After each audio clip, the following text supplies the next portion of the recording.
जय हिंद। आज हम लोग फिर मैथ का क्वेश्चन लेकर आए हैं। आज जो होगा 26 जो एलपी वाला एग्ज़ाम हुआ 2024 में सीबीटी 1, तो 26 नवंबर 2024 को जो फर्स्ट और सेकंड शिफ्ट में जो मैथ का क्वेश्चन पूछा गया था, जो मॉडरेट लेवल का था, वैसे प्रश्न को हम लोग कंप्लीट करेंगे आज। तो इसमें क्या था, इस शिफ्ट में फर्स्ट और सेकेंड शिफ्ट में 26 नवंबर को इजी प्रश्न बहुत पूछा गया था। तो सब इजी प्रश्न तो इस शिफ्ट में जो है इजी प्रश्न बहुत पूछा गया था और मॉडरेट प्रश्न मात्र वही 3-4 ही प्रश्न थे। तो इजी तो सब बना लेता है, लेकिन रिजल्ट में अगर फाइनल मेरिट लिस्ट में अगर आपका नाम देखना है तो आपको मॉडरेट प्रश्न को भी बनाना पड़ेगा। तो वैसे हम लोग यहाँ पे सीरीज स्टार्ट किए हैं जो कि मॉडरेट प्रश्न को हम लोग कंप्लीट करेंगे। चलिए स्टार्ट करते हैं।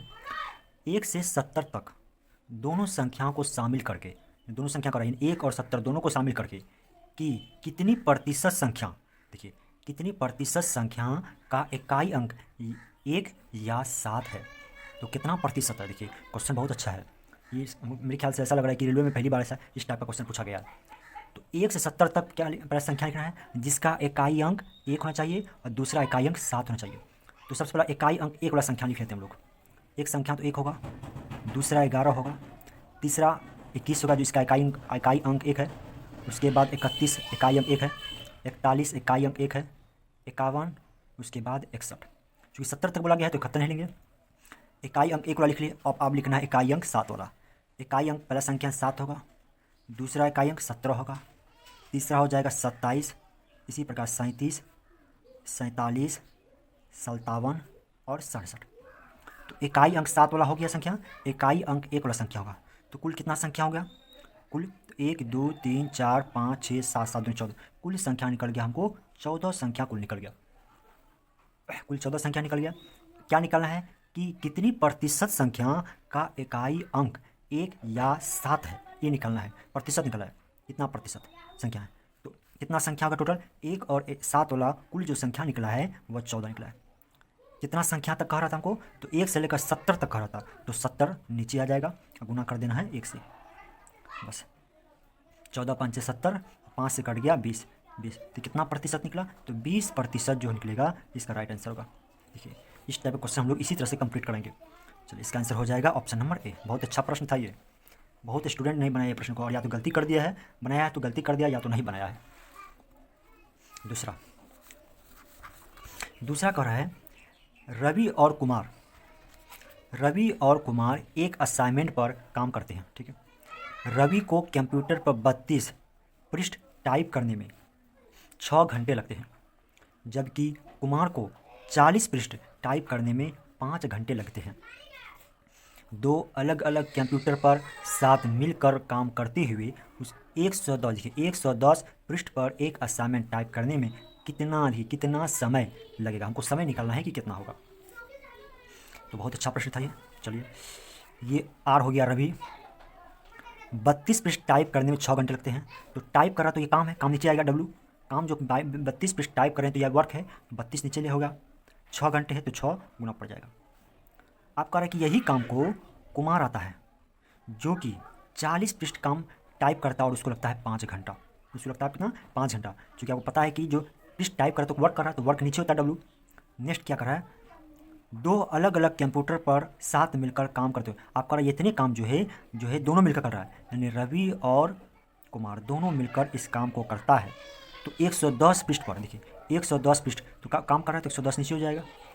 असाइनमेंट टाइप करने में कितना समय लगेगा, तो टाइम निकालना है तो टी मान लीजिए, और ये सभी काम क्या हो जाएगा, आपस में बराबर हो जाएगा। बस हमको यही टी निकालना है कि कितना होगा।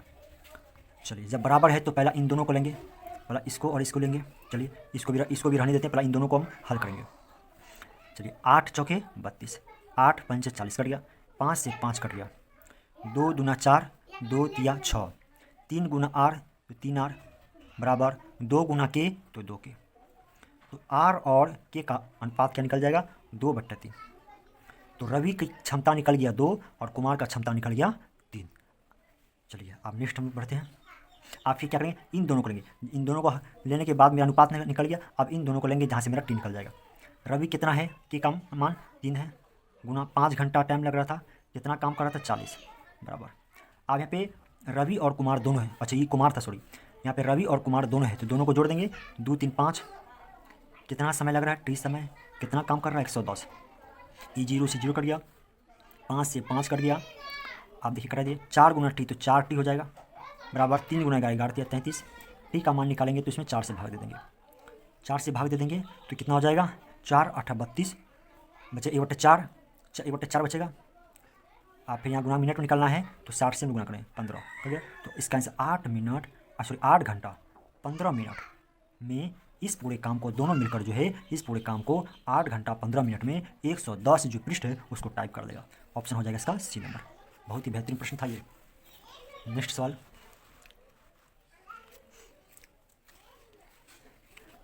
कह रहा है कि दो कोण पूरक है। पूरा कोण कब होगा, जब दोनों कोण का योग 180 डिग्री होता है। बड़ा कोण छोटे कोण के माप के 5 गुने से 6 कम है। तो मान लीजिए कि बड़ा कोण आपका थीटा है, तो दूसरा कोण कितना हो जाएगा 90 डिग्री माइनस थीटा। क्योंकि जानते हैं कि दो पूरक कोणों का योग 90 डिग्री होता है, तो बड़ा कोण मान लीजिए थीटा और छोटा कोण 90 माइनस थीटा। अब बड़ा कोण छोटे कोण के माप के 5 गुने, इसके कह रहा है कि 5 गुना कर दीजिए, उसके बाद फिर 6 घटा दीजिए, 5 गुना करके 6 घटा दीजिए, तब ये जो मान निकलेगा यह इस मान के बराबर होगा, तब ये दोनों बराबर हो जाएगा कह रहा है। आप थीटा बराबर निकाल लीजिए, 5 से 9 5 45 घटा 5 थीटा माइनस का 6 डिग्री, तो माइनस 5 थीटा प्लस 1 यहाँ तो 6 थीटा हो जाएगा बराबर 445 में से 6 घटा देंगे 444 डिग्री हो जाएगा। आप 6 से कट जाएगा ये, तो 6 से 42 में से 2 6 6 24, तो थीटा का मान कितना निकला मेरा 74 डिग्री निकला है। ऑप्शन नंबर हो जाएगा डी नंबर। नेक्स्ट सवाल, एक पेड़ के शिखर का उन्नयन कोण उस पेड़ से 30 मीटर दूर जमीन पर स्थित एक बिंदु से 30 डिग्री है, बिंदु से 30 डिग्री है। बस यहीं तक रुकिए, प्लस को हल करिए। एक कह रहा है कि एक पेड़ है, ये पेड़ जमीन से जो है 30 मीटर जमीन से ये पेड़ है, यहाँ पर जड़ इससे जमीन से 30 मीटर दूरी पर जमीन पर स्थित एक बिंदु है और यहाँ से कर 30 डिग्री कोण है। कितना डिग्री, तो यह मेरा कह रहा है कि आपका 30 डिग्री ये कोण है। नेक्स्ट पे आप क्या करें, जब पेड़ बड़ा होता है तो उसी बिंदु से उसका उन्नयन कोण 60 डिग्री हो जाता है। यानी कहने मतलब जब ये पेड़ बड़ा होता है, जब छोटा था तब की बात हो रहा है, जब ये पेड़ बड़ा हो जाए तो सीधे हो जाएगा। अब कह रहा है कि इस बिंदु से उसका 60 डिग्री कोण बन रहा है। इस बिंदु से कितना डिग्री बन रहा है, अब ये 60 डिग्री बन रहा है। तो पेड़ कितना बड़ा, तो पेड़ कह रहा है कि यहाँ से तो जो है कितना बड़ा है वो निकलना है। तो मान लीजिए कि ये आपका एच बड़ा है, बस यही तुमको निकालना है, क्या निकालना है। चलिए सबसे पहले चलिए 30 डिग्री वाले समझ में, ये 90 डिग्री है तो आप लोग को पता है। अब इस त्रिभुज में हम लोग चलते हैं, ये वाला त्रिभुज में ध्यान से क्वेश्चन समझिएगा। 30 डिग्री वाली सामने भुजा कितना होता है, एक्स होता है, और 60 डिग्री वाले सामने भुजा कितना होता है, x√3। तो ये पूरा कितना हो जाएगा x√3। आपको पता है कि ये x√3 है, ये पूरा 30 है, तो x√3 बराबर में हो जाएगा 30, क्योंकि ये दोनों बराबर हो गया, तो इसका भी मान वही है, इसका भी मान वही है।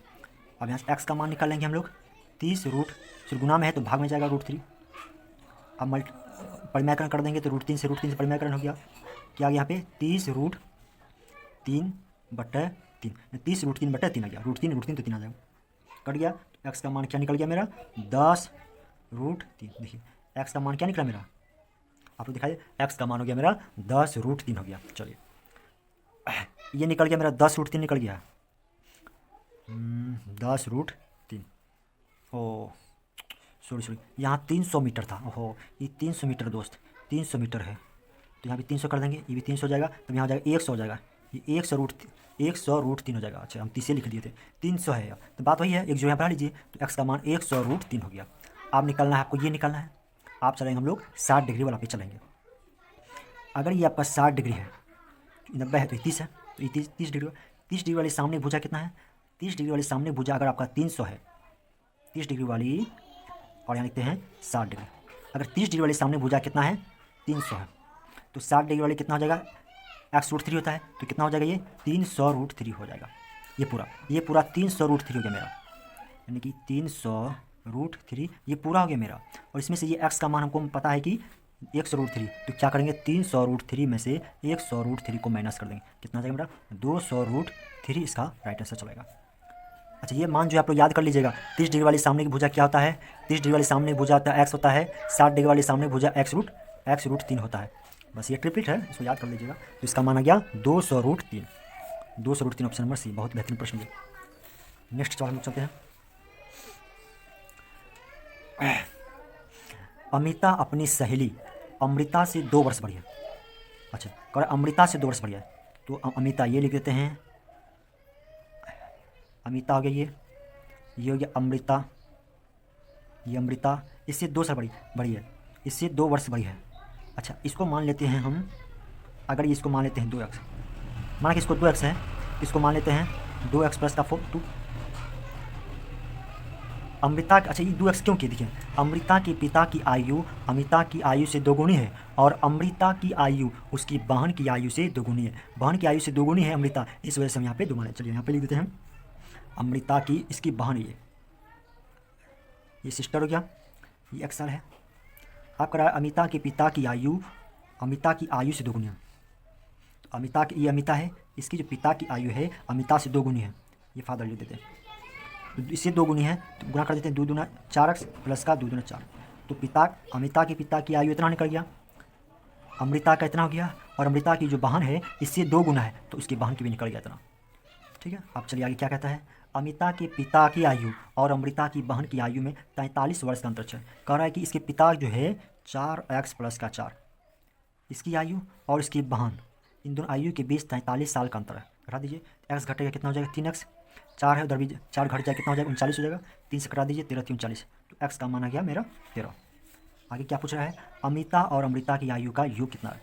तो अमिता कितना है 2x प्लस का 2, और अमृता कितना है 2x, तो कितना हो जाएगा 4x प्लस का 2, x इसका मान 13 है, 13 चौके 52, तो कितना हो जाएगा 13 चौके 52 प्लस 2 कितना हो जाएगा 54। तो इसकी दोनों की आयु का योग 54 साल निकलेगा, ऑप्शन नंबर सी। इस प्रकार जो है 26 नवंबर 2024 का फर्स्ट और सेकेंड शिफ्ट का जो मॉडरेट प्रश्न था वो केवल 5 ही था, जहाँ पे स्टूडेंट को काफ़ी दिक्कत हुआ होगा बनाने में। हाँ, जिसका मजबूत होगा मैथ वो तो कर लिया होगा भाई। नेक्स्ट वीडियो होगा 27 नवंबर 2024 का, पूरा मैथ का हम लोग लाएंगे, जो कि इंपॉर्टेंट प्रश्न होगा मॉडरेट वगैरह जो पूछा गया था। चलिए वीडियो को यहीं पे अंत करते हैं। आप लोग अगर पसंद आया होगा तो लाइक कमेंट करिएगा। चलिए।